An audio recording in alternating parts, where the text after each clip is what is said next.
Hello and welcome back to what I can only assume is a new weekly vlog, twice weekly vlog. I say vlog, I don't know if it's even going to be a vlog, it's just me documenting my life after cancer, and I think that's where I want to go. So everything I do, whether it's traveling, new experiences, my day-to-day life, feeling good, feeling bad, maybe some more personal stuff, maybe not too personal because I still want to keep my life a little bit separate, but I know how important it is to get it out and tell you guys. But that's where I want to go. So I'm planning on releasing a weekly vlog, maybe a bi-weekly vlog. Life after cancer, I think, is the best name for it. I've looked at Candid with cancer. That's my blog, actual blog when I went through cancer. And so I think life after cancer now. Maybe I'll come up with something else, but that's where it is for the time being.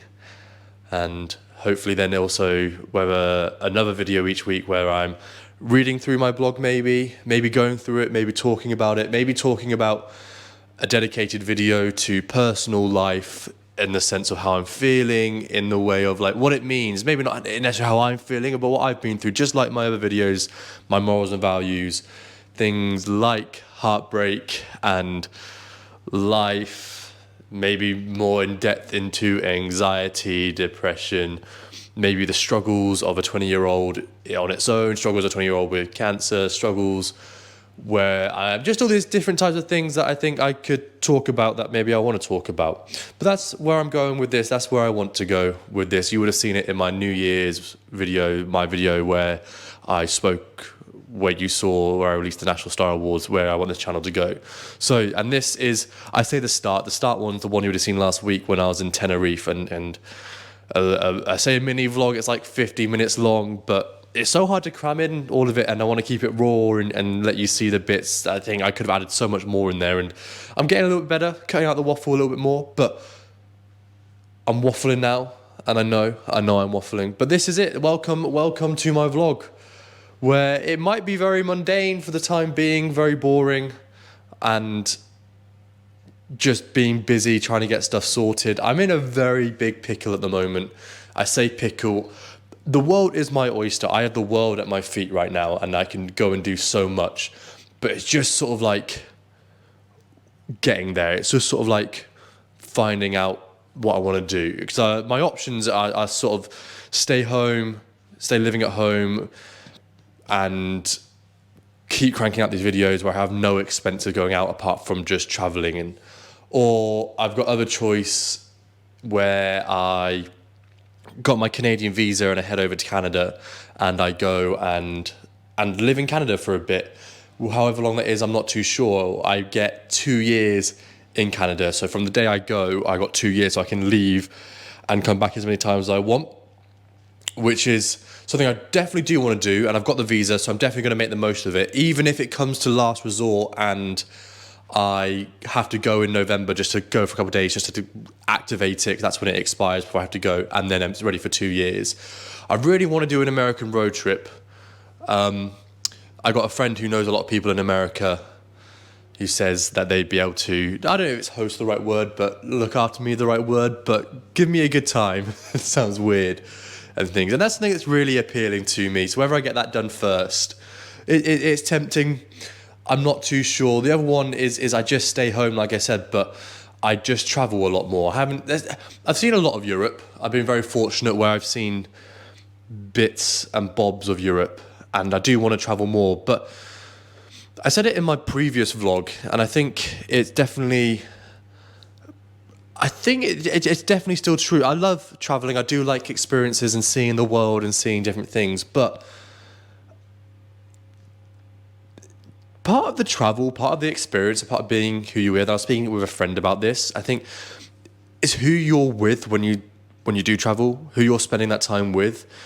And I think I've known this for a long time, and I've been trying to avoid it. And I've said this with a lot of things in life. And I especially learnt it when I hated London, and I went back to London when I met someone special, and your whole perception, your whole way of looking on life changes when you realise it's not where you are, it's who you're spending it with. And I think that's something that is deep and embedded in me for sure, is I could be in the worst of places, but if I'm with someone that I want to be there with and having a good time with that person, then it doesn't matter where I am. And I'm starting to learn that more. And yes, I do want to see the world, and I think it's important to see the world, but just because you see other people picking up a backpack and going out on a backpack doesn't mean you have to, doesn't mean that you need to go and do that. And you've got to find what you like and stuff. And I say this as it's easy. I get caught up because I feel like I should be doing this and that. But it's totally different. So this is where I'm at the moment. But so for the meantime, these vlogs I'm going to be doing every week for the foreseeable future. At least one a week for the year. And I'm promise that's going to happen. That's a promise I'm making. So there might be, I don't know, I ain't saying boring. It's just life after cancer. It's just life as a 24-year-old who's had cancer, who still doesn't suffer with the cancer, but still has the mental health challenges, still has the challenges of what I've learned already, that you can't unteach the PTSD of what I've been through, the after effects that come with it. And so you're going to see highs, you're going to see lows, but that's part of life. So come join me. This is Marsh. Would you like to introduce yourself? My name's Marshall. Stud Muffin. Bash! That's so gay. Let's go again. That's not fuck that. Hey guys, welcome back to my vlog. It's me and my unemployed friend Marsh. We're both jobless. Get up the boys. We've both been sacked from our jobs before. So here we are again. Going gym. And this is Stud Muffin Marsh. Marsh, tell me how you got sacked.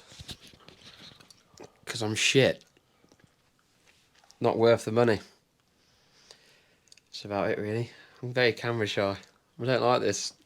You stop. You're doing a great job, just carry on. No, you're doing a great job, just carry on a little bit more. I don't want. No, you're nearly there. Right, camera's got to go down now, guys. Back in a couple of minutes. Have you recorded that? No, it's just as fuck. Why are you chewing on my gum? Oh yeah, right, good. We're going to gym or what?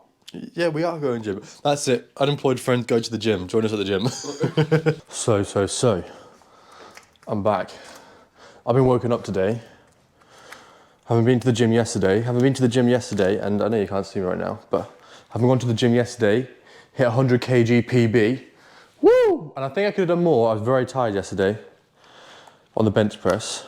But I'm working up today because I got a lovely call from Paula, who is a journalist from Cancer Research, who I've worked with already, who I released the National Star Awards with. Again, I'm going on about that. I swear I said that already. And then one. But I got a call from her today saying that BBC Newsbeat, so BBC Radio 1 Newsbeat, are looking for people between 15 and 24 or 15 and 25 who have been diagnosed with cancer before, or carers.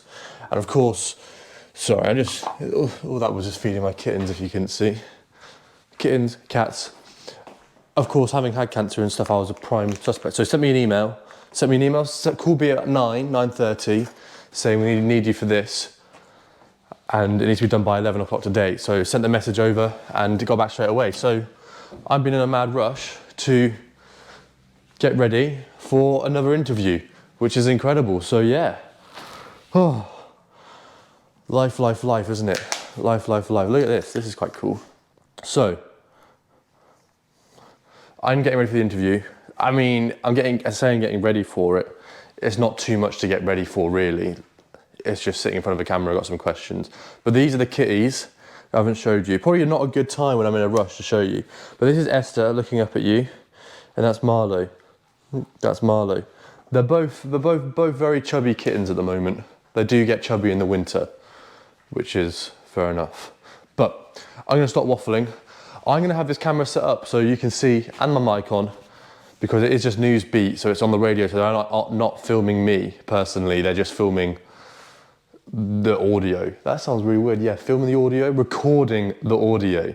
So, I'm glad, because I'm not looking too good today. So, let me stop waffling. Let me go and do this. Let me have it set up so you can see what it's about. So, I'm about to go into my Zoom meeting with this interview. Of course, it's not my first interview with BBC.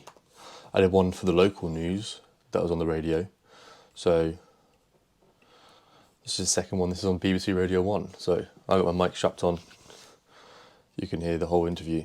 Let's get into it. Hello Newsbeat, I'm Thomas. I was diagnosed with leukemia when I was 15, relapsed when I was 17, and then had a stem cell transplant. I'm now 24 years old and I'm living my best life. Hi Newsbeat, my name's Gracie Nuttall. You might know my name through my sister Laura, who died last year from terminal brain cancer.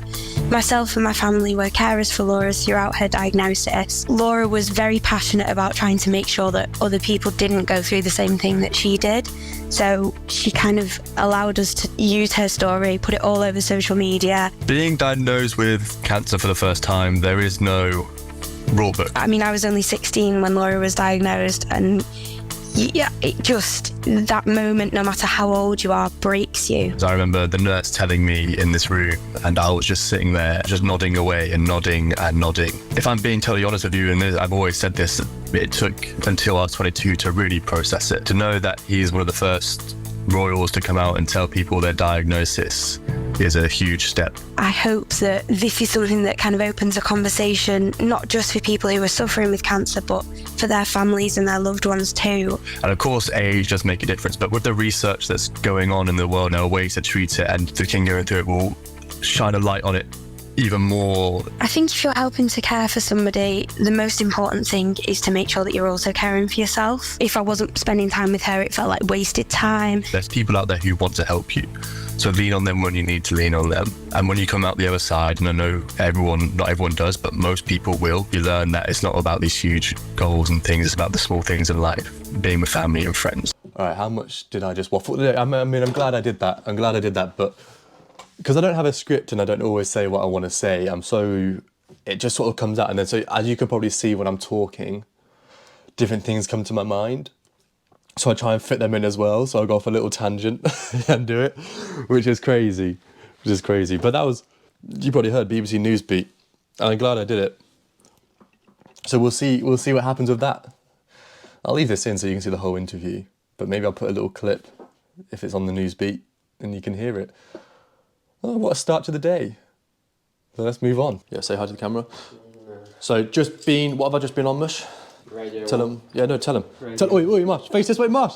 Marsh, turn around and tell him. Marsh, tell him. So just been on the radio on, was it Newsbeat? From my interview earlier that we would have seen. And then, I say for some reason, I'm not too sure, I'm doing an interview in person, going to Stratford to an interview in person now. So whether it's, don't know what it's for or not. But Marsh, tell them yesterday how I did that bench press, 100 kg, 100, innit?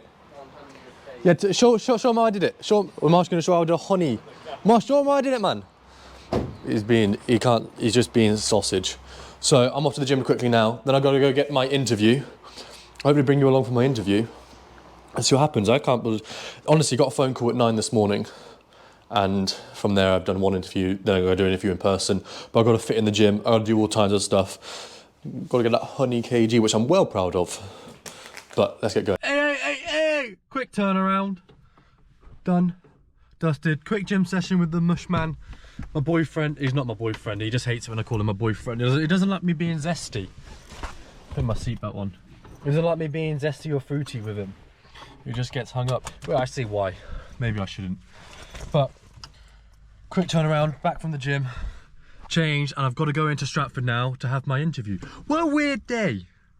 What a weird day, and it's crazy. I know I keep going back to this and I keep saying it, but how this all started back in August from just releasing a blog, and now I would never have imagined a day like today happening, where I get a call in the morning, do one interview with the BBC to be on, you may see it on the clip on the radio, and then to do another one actually in person as well. It's crazy, but I've got to get going. Van just pulled up, I've got to get the mail.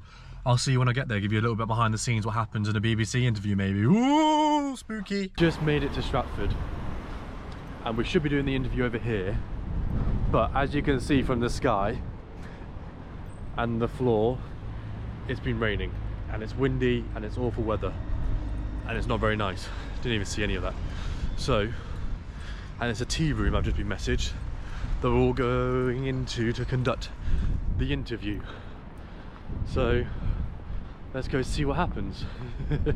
It's all very weird. Very weird how it comes about. You think it'd be a lot more, not that it's not professional, but it's just, I got a number, I have to read the number, like get a text message, and that's it. I'm on my way home from my interview, and I'm not home yet, I'm driving, so I have to pick the camera, put the light on, but I'm about to be on Radio 1. So I'm gonna hold the camera on me and see what happens, see what it shows, see what it says. If not, I'll add the audio in afterwards of the clip, and we'll see what happens. Oh, it's a pretty big moment, but here we go. Or this might help too. Have a listen to Thomas's story, which he shared when you meet Polly Bayfield over at coffee in Stratford-upon-Avon. There you go. Thank you. There isn't a rule book to living with cancer for anyone. It's all relative to who you are as a person. As a 15-year-old, you should be living your life doing silly stuff. Are you happy to tell us how you did deal with it? Yeah. It was suspected tonsillitis, then just antibiotics, became ill, didn't get better. My mum noticed it, mum knows best, of course. And like, I didn't even think it could be cancer at this point. And it's when the nurse came in and told me, I was just sitting there, just nodding, staring at her, looking at it. And it wasn't until the nurse went out 5 minutes later, breaking down and crying. And the second time, I remember just sitting in the living room, mum and dad walk into the living room. And it's one of those situations where you think, oh, okay, something's happened. I've done something wrong at school. We've all been there. Yeah, exactly. I've been there many a times. But I remember they came in and just told me, it takes something from you that you don't realise at the time, but you have to be strong for yourself, but for other people around you. Here we go. Coffee has arrived. Thank you so much. Cheers. Lovely. When you heard about the announcement that King Charles had been diagnosed with cancer, can you talk us through what feelings that brought up for you? It doesn't bring up anything bad for me. If anything, it brings up this, okay, he can get through it. Instead of telling people how they should feel and what you should go through, it's actually, you know what, give them permission to feel the way they want to feel. We're going to play you a clip of Gracie now. So her sister Laura sadly died from a brain tumour, but she was, along with her family, helping to care for Laura. This is something that kind of opens a conversation, not just for people who are suffering with cancer, but for their families and their loved ones too. If you're helping to care for somebody, the most important thing is to make sure that you're also caring for yourself. And I think that's something that is so important, whether it is someone going through cancer themselves, a friend or family, or just wanting to help other people day to day. It's amazing when you learn to love yourself and put yourself first. We've had messages from some of you on this, including from Emma in Reading. She says, despite being diagnosed with skin cancer and breast cancer within 3 weeks of each other, after 2 years of treatment, I thank the NHS who looked after me because I'm now doing great. Well, thank you for sharing, Emma. Newsbeat with about 5 minutes to go. Next, you might remember this player's first. That's it. It was a 15-minute interview. They cut it down to 2 minutes, but it was good. I think they get everything across. But that's it. I'm actually quite amazed. I know, it feels kind of surreal being on the radio. I wasn't expecting it when I woke up this morning, as you would have seen how frantic it was. But wow. Wow. Shit happens. Do you know what I mean? Shit happens. I've got to go cook now, make some food. Wow. But hopefully some people hear that. Excuse the hair, I got caught in the rain and the look. But hopefully some people hear that, some people see that, some people see this, and it helps them and inspires them. That's what that matters. So I'll talk to you all, I don't know, in a bit. I'm very camera shy, Tom. What's that, Mush? I'm not very camera person. What are we doing, Marsh? What are we doing? Going on a run. Yeah, we're going on a run. Because what are we, Marsh?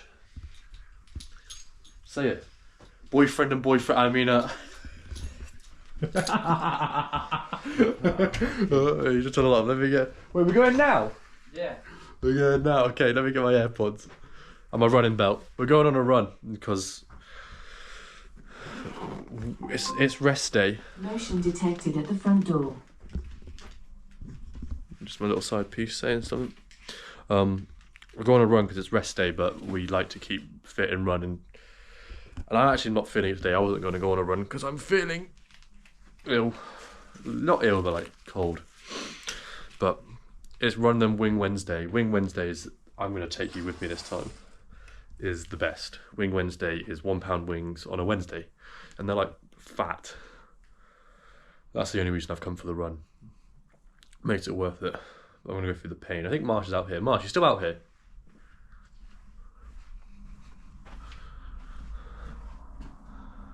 This is Marsh's gaff, you see. Built this himself. all built himself. That's where the magic happens. Window. Dartboard. Boyfriend. Oh, he's getting fuming. I just stopped that. He's actually getting well angry. You have to stop coming gym with me and running with me. Bit sus though, isn't it? That's all I'm saying. What's up, Mush? You ready for the run, Mush? Yeah. Yeah. Yeah. Why don't you be more positive? Bro, Right, you're such a pussy. You ready? I'm looking quite good, you know. You ready? Look at this run. Look, good views though, innit? Look at this. Do you know the picture on this is real good? Right, I'm waffling. Let's go on a run. It's a bit annoying, but my shin splints are just unbearable. I'm not too sure why. I know it might be over. My feet are very flat, so they come in. So like, let's say this is the sole on my right, where you're supposed to want to come in. They go in a lot. So I got these special New Balance shoes, which are supposed to, I think it's over pronation, supposed to help my pronation so it stays out wider. And I've used these twice a week, most weeks, since I got them in May. So whether my feet are just come used to it, my running technique's poor, and my knee, of course, my lower back problem is affecting it, I'm not too sure. So my shin splints are just really bad and are really hurting, and they have the last, just the last 3-4 weeks, which is, like I said, really annoying. And I would get upset, I would be annoyed, but turn it on its head. I think at least, like I said, at least I'm out here, at least I attempted it, at least I'm still keeping fit, at least it's not holding me back. But of course, I've got a marathon coming up, not till November, but I want to keep my cardio up anyway. I enjoy running. So hopefully get them checked out. I really want to be able to run at about 1.5 miles, but I just couldn't. The pain, I usually get good at going through pain, but the pain this time was just a little bit too much, just where it just was hurting too much. So I might walk a little bit more of this, of the route, but I might take a little bit of shortcut and meet Marsh back at the finish when he's done, and just walk the rest so I'm not too long, because it's getting a bit dark already. But do you know what? Annoying, but there's bigger problems in this world, there's bigger things to have an issue with. So I'm just gonna be grateful that I'm out here, that I'm doing it, and that I can still sing Taylor Swift. So, hey ho, and I've got wings to look forward to. That's what that matters. Maybe a good old rest, week rest of maybe not doing much, and just having a rest could help me a lot. We'll see what happens. And wait, action. Oh, my darts thing's arrived. No, action. No, but look. But you're gonna say wag 1G. Wag 1G. No, ready? 3, 2, 1, action. Where are we? I just said that you'd hate them. What are we doing, Marsh? We're in the gym. Yeah. We're in the gym. Look at this gym lads going in. I'm gonna show you some technique with Marsh. These bad boys. Six pack coming on. Wait till you see Marsh's ab rollouts. We're on here. I thought I'd bring you along to the gym for a day. I say a day, a few exercises, doing shoulders a day, which is horrible. Went on a run yesterday, Wing Wednesday, which I didn't film. Just, you know, no energy yesterday. Energy was just down, was just dead. And everyone was just exhausted, so I didn't do it. So, thought I'd bring you a gym session. Marsh is the king of shoulder day, aren't we? King of shoulder day. Yeah, look, he's getting a good shoulder day in. Which you see the abs, we've got super set of abs today as well. So I'll show you a little bit of that. Marsh's form's getting better, dips as well. We've got it all. Go on, Marsh. Big gym session already. Look at this, look at him go do his dips. Marsh could even do one the other day, look at him now. He's a prince. Look at him go. Do you have anything to say, Marsh, on your set? Oh, really, mate? Ooh, he's acting like he's run out of breath. Marsh, you speak normally, you know you can. Look at that form, look at the angle. Ooh. Could cut myself on that angle there, 90 degree. He's never done this many in his life. Just ignore the band, guys, it's not there, look. Bloody hell, he's good, isn't he? Marsh, post dip thoughts. Shit. You're gonna do it or what? You might. Camera shot. Two shot. Martin Kuhn. Because now everyone's gonna look at my form.